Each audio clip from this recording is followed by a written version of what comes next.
Hello friends, स्वागत है आप सभी का आपके अपने यूट्यूब चैनल जेरस पर। आज हम जिन विषयों पर चर्चा करेंगे वो हैं राष्ट्रीय विज्ञान दिवस, ऑपरेशन गंगा, अंतर्राष्ट्रीय बौद्धिक संपदा सूचकांक 2022।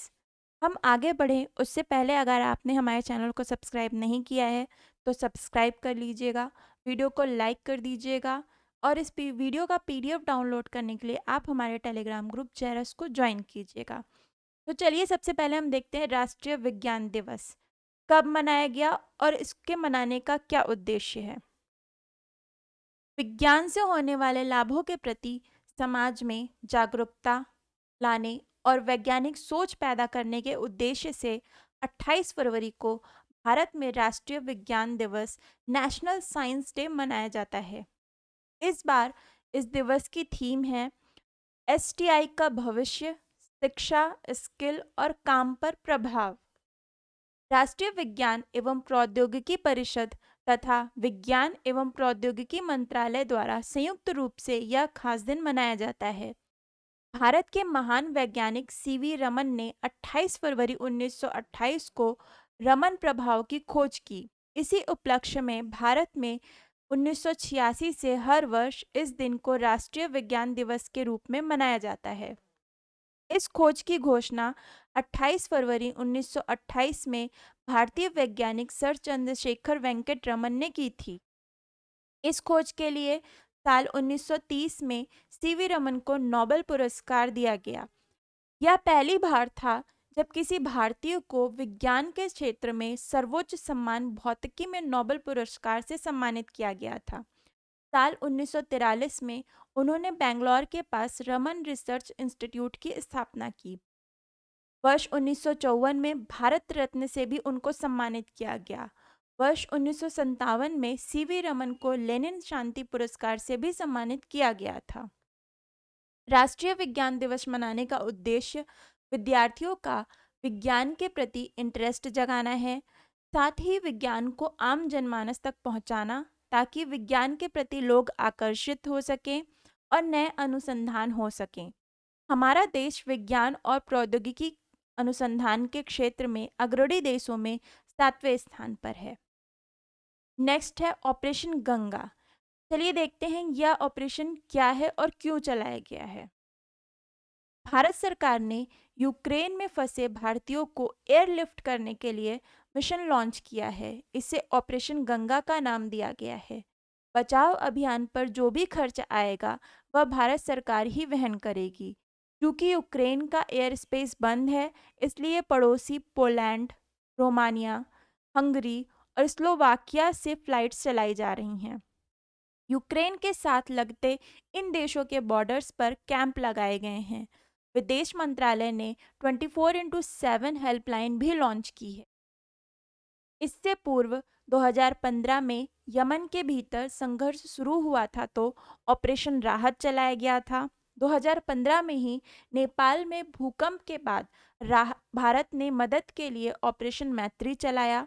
इसके बाद कोविड महामारी के दौरान विदेशों में फंसे नागरिकों को लाने के लिए वंदे भारत मिशन व ऑपरेशन समुद्र सेतु शुरू किया गया था।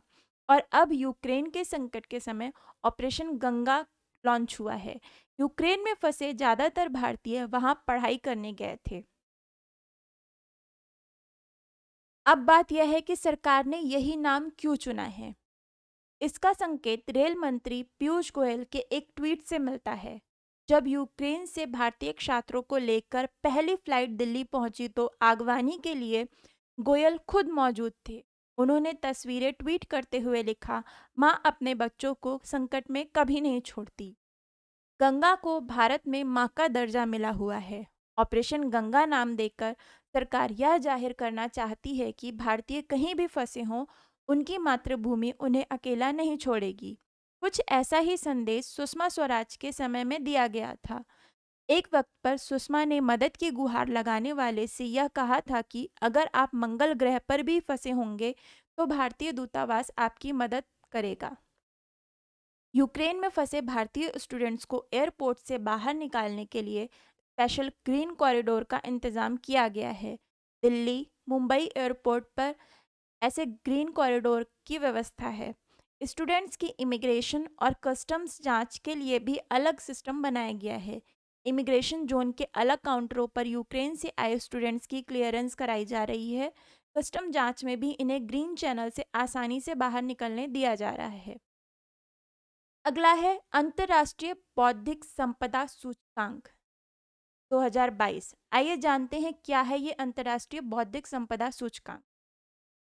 अंतर्राष्ट्रीय बौद्धिक संपदा सूचकांक 2022 को यूएस चैम्बर ऑफ कॉमर्स के वैश्विक नवाचार नीति केंद्र यानी ग्लोबल इनोवेशन पॉलिसी सेंटर ने जारी किया है।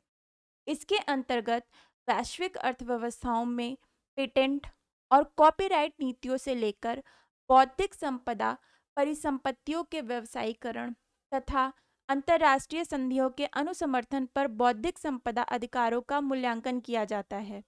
यह समीक्षा भारत के राष्ट्रीय आईपी पर्यावरण की ताकत और कमजोरियों का व्यापक और विस्तृत अध्ययन प्रस्तुत करती है। इस रिपोर्ट के नवे संस्करण में भारत का समग्र स्कोर 38.40% से बढ़कर 38.64% हो गया है, जिसके बाद भारत 55 देशों में 43वें स्थान पर है, जबकि वर्ष 2021 में भारत 40वें स्थान पर था। इस सूचकांक में विश्व के सर्वश्रेष्ठ रैंकिंग वाले 5 देश हैं। रैंक 1 संयुक्त राज्य America, rank 2 United kingdom, rank 3 Germany, rank 4 Sweden, rank 5 France. आइए जानते हैं क्या है ये US chamber of commerce. US chamber of commerce की स्थापना वर्ष 1912 में हुई थी और यह वाशिंगटन डीसी में स्थित है। यह विश्व का सबसे बड़ा व्यापार संघ है जो सभी क्षेत्रों की 3 मिलियन से अधिक कंपनियों के साथ साथ वाणिज्य और उद्योग समूहों के क्षेत्रीय और राज्य चैम्बर का निरूपण करता है। यह उन नीतियों की भी वकालत करता है जो व्यवसायों की अर्थव्यवस्था को बढ़ाने और उनके रोजगार सृजन में मदद करती है। वैश्विक नवाचार नीति केंद्र या ग्लोबल इनोवेशन पॉलिसी सेंटर यह यूएस चैम्बर ऑफ कॉमर्स की एक प्रमुख संस्था है और बौद्धिक संपदा के मजबूत मानकों की वकालत करके रचनात्मकता और नवाचार से संबंधित सभी मुद्दों को संभालती है। इसके साथ ही यह रोजगार पैदा करते हैं और सांस्कृतिक समृद्धि और वैश्विक अर्थव्यवस्था को आगे बढ़ाने का काम करते हैं। यह जानकारी आपको अच्छी लगी हो तो इस वीडियो को लाइक करिएगा, शेयर करिएगा और चैनल को सब्सक्राइब करिएगा। इस वीडियो का पीडीएफ डाउनलोड करने के लिए आप हमारे टेलीग्राम ग्रुप जेरस को ज्वाइन करिएगा। मिलते हैं नेक्स्ट वीडियो में, तब तक के लिए धन्यवाद।